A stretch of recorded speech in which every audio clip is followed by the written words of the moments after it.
Hello students, next we come into an important topic which is on accuracy, repeatability and precision. Okay, why this is important is because people always make a confusion between what is this. They always confuse between accuracy and precision. Okay, now basically what is accuracy and repeatability? I will explain with the help of these four graphs. Now, suppose if we are interested to place the tip of the end effector, that means the tip of the robot here. Okay, in each case we are looking at the central point where the tip of the robot should basically touch. In such a case, if suppose the robot tip, we don't make just one motion, we try to make multiple motions. Let me, yeah. Okay, suppose we are having the first time the tip comes and touches here, second time it touches somewhere here, third time it touches here, fourth time here, fifth, sixth, seventh, eighth, 9, 10, like that. Multiple times when we are making the tip of the robot come and touch, it spreads something like this. Then what we can see is that there is a lot of distance between the actual point which has to be met and the original one. Okay, so this we will say that here this is poor accuracy. Poor accuracy. Why it is poor accuracy? Because accuracy is when the point exactly comes and touches the point where we want it to touch. So here you can see it is very much poor accuracy, and also the repeatability is poor. Okay, now why it is poor you will understand after I draw the second diagram. Okay, the repeatability is also poor. Let us draw the second diagram wherein we are having, suppose we wanted to meet here, but we are having, suppose, first point, second point, third, fourth, fifth, sixth, seventh, eighth, ninth, like that. All the time we are making the experiment, it is touching here. Okay, so you can see that again here the accuracy is poor because it is a distance apart from where it should have actually been pointing to. But what you can see is that every time when the tip of the robot touches that point, it is almost touching the same area. Okay, so this is poor accuracy. This is again poor accuracy. Why? Because it is farther away, but it has good repeatability. Okay, it has good repeatability. Now let us take another case wherein we are having, let's say, yeah, here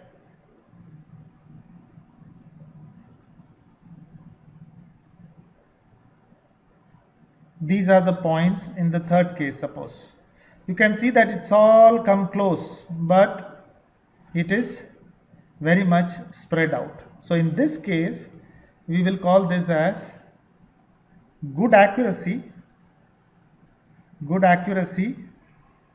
but poor repeatability.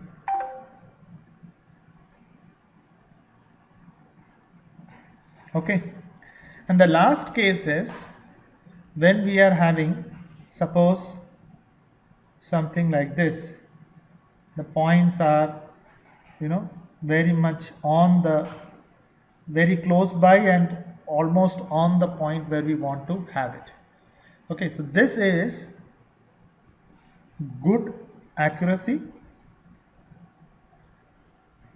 and good repeatability. So this is what is mainly meant by accuracy and repeatability.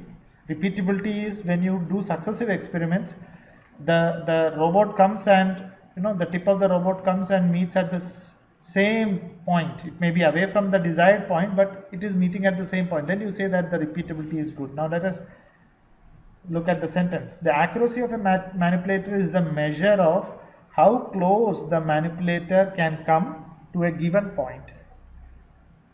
Okay.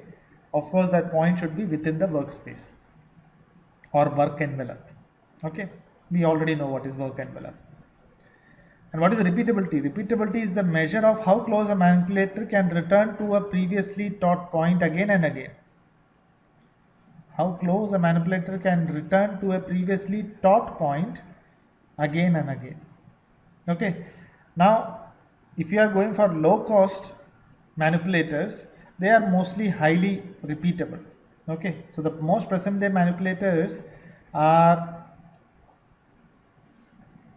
highly repeatable but not very accurate. Why? Because we are not spending too much on the joints, the link and all. We want to make a cheap robot.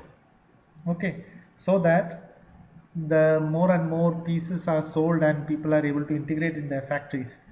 So it's highly repeatable but not very accurate. Okay, why? Because the sensor system which has which measures how much angular or translatory motion has been made by the joint, that has small error. If you want to avoid error, you have to go for better quality.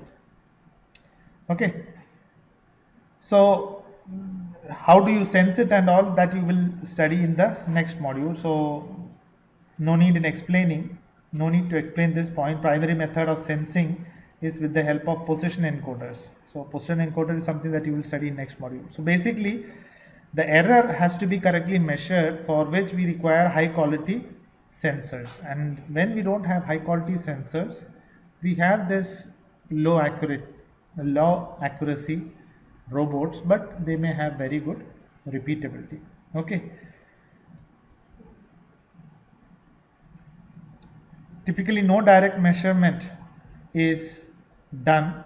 We generally use sensors, but sensors do not directly measure where the tip of the robot is. Basically we calculate that by finding out from the position of the joints. So if there is an error in the reading of the position of the joints, then there will be an error. So generally how do we calculate? How do we generally calculate? We generally calculate with the help of the position of the joint. Okay. So that is what is written here. One must rely on the assumed geometry of the manipulator and its rigidity. So assumed geometry means, as I told you, that there is some mathematics portion that we have to study. That is basically the assumed geometry. Kinematic chain we should be able to write with the help of matrix. With those matrix only, by putting what is the joint value, we will be getting where the position of the tip of the end effector is. Okay, so we basically calculate, but to calculate we have to rely only on the assumed geometry, that is this matrix, and also the rigidity, that means how rigid the robot is. The robot should not slip, the joints should not slip, the links should not bend. Okay, clear? Thus accuracy is affected by computational errors that may occur within the matrix. Then if there is small accuracy in the construction of the manipulator, that means the length is slightly varying from what the original length was assumed to be. Okay, all these things will basically make an error in the accuracy.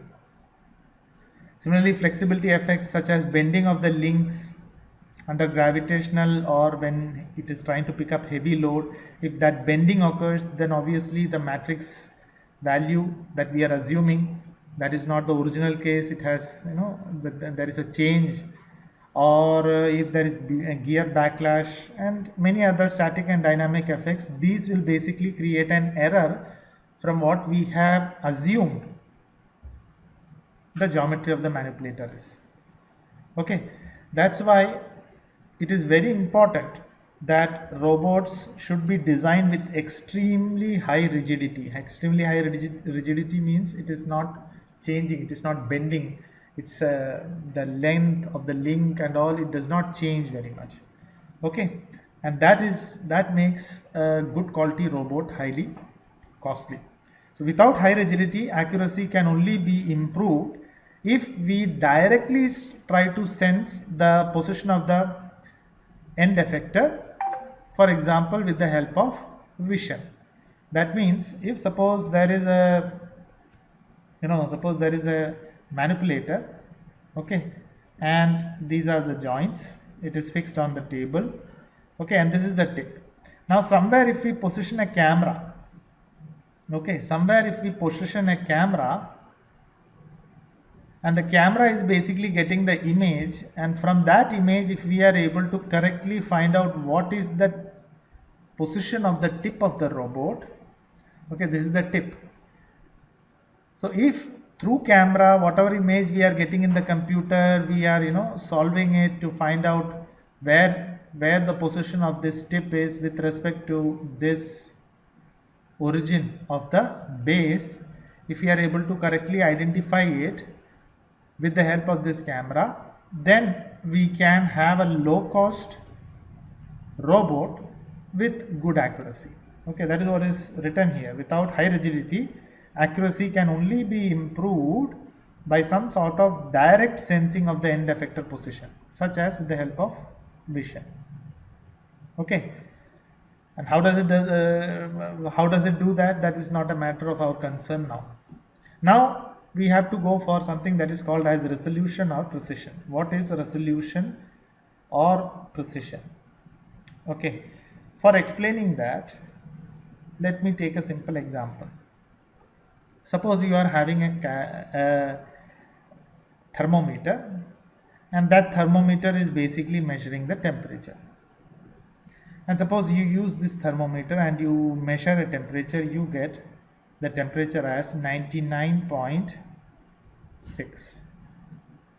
And you have another thermometer which is not of the same company and not having the same values and all, that measures the temperature, and the measurement comes out to be 99.63.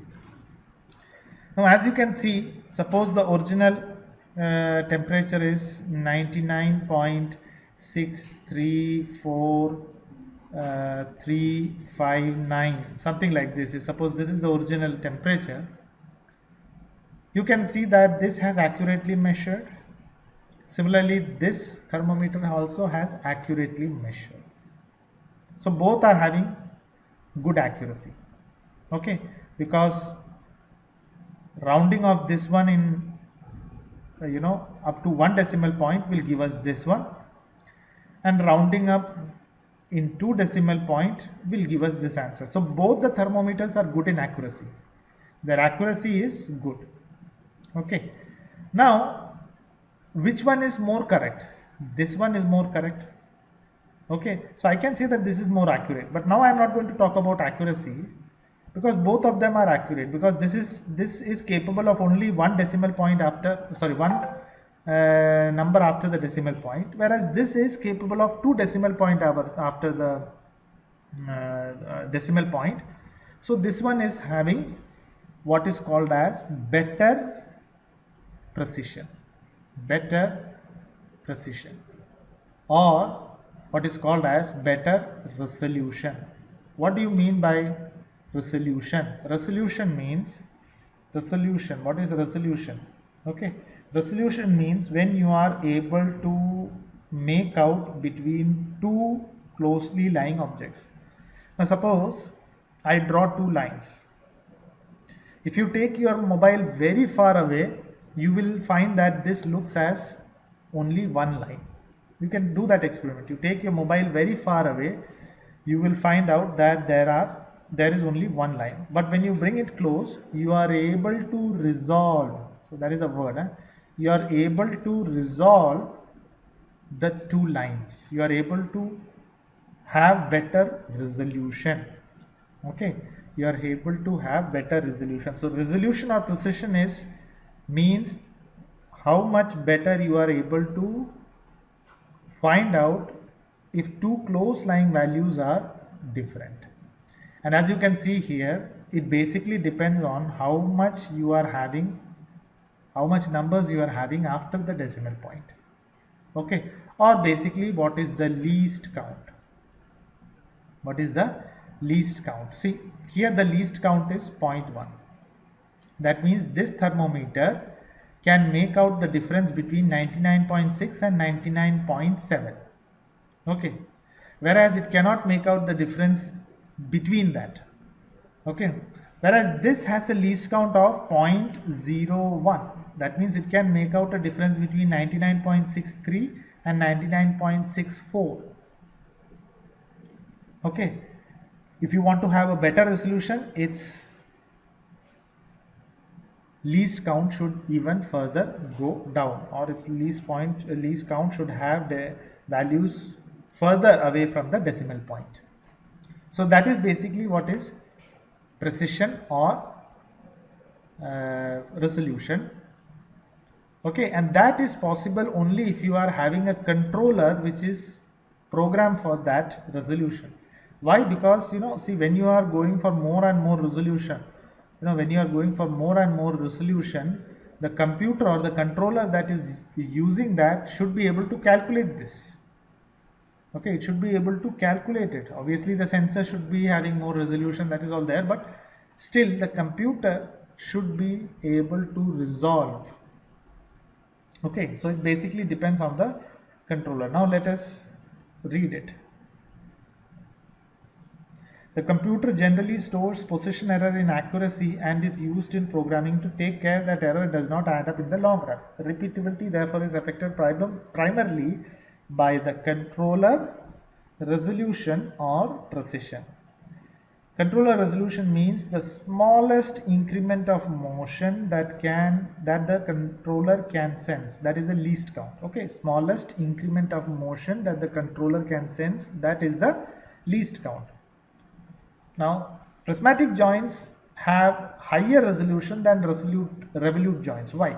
Why is that statement being said?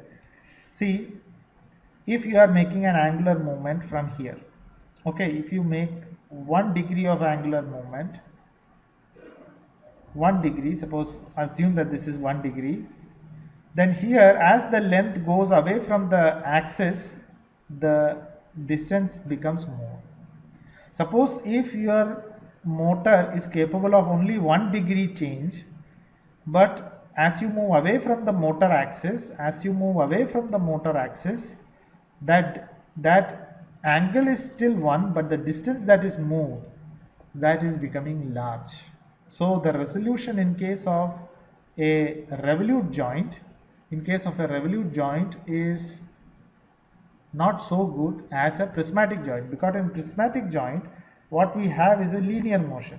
Okay, linear translatory motion. So if suppose a movement is in this direction, that this is coming out, then its least count or its smallest step or smallest increment of motion can be very, very small as compared to revolute joint, wherein as you move away from the axis, okay, the error or the increment step keeps on increasing. Here it is small, but as you are moving away, it is becoming large and large. Whereas here that is not the case. Here, if this one is even further coming out, here also you will have the small change. Next small step will be that same step that you have had here. Okay, so in that sense, the resolution of prismatic joints are better. Okay, and that is what is written here, that it is less than the corresponding arc length. Arc length is what I traced of the rotational link or the revolute joint. Okay, now let us look at some of the classification of robots based on the control system. So one of the classification is point-to-point control robot. A point-to-point control robot is when you are having a robot moving from one point to another point. Okay, so what is a point-to-point control robot? It is it is capable of moving from one point to another point. That is basically the capability. Okay, the locations are recorded in the control memory, and this PTP robots do not control the path that is there in between. That means you can approach this same point from here. You can go by this path, or you can take a straight path, or you can take another path. So the PTP robots, they do not control the path. Okay, they do not control the path, but they are only interested in what is the point where you have to reach. So that's why it is called a point-to-point control robot. And where are they mainly used? They are mainly used for component insertion, spot welding, hole drilling in sheet of metal or something, machine loading, unloading. Okay, as you can see, even in case of spot welding, you want to spot weld at some point. So it does not matter if your robot is moving like this, the tip of the robot is moving like this and coming here and then doing the spot welding. So this is called as a point-to-point robot, control robot.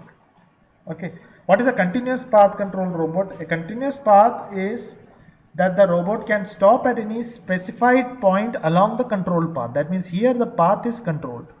So the starting point may be this, the end point may be this, and the path that it is given may be, suppose that it is given a path like this. So this path is controlled. It can go only through this path. It cannot take a short path, or it cannot take any other path. Okay, that is the case of a continuous path control robot. So it is not point to point, it has a control path, and in between the control path it can stop at these points. That flexibility is there. Okay, that flexibility is there. It can stop at these points and take a turn. Okay, whatever.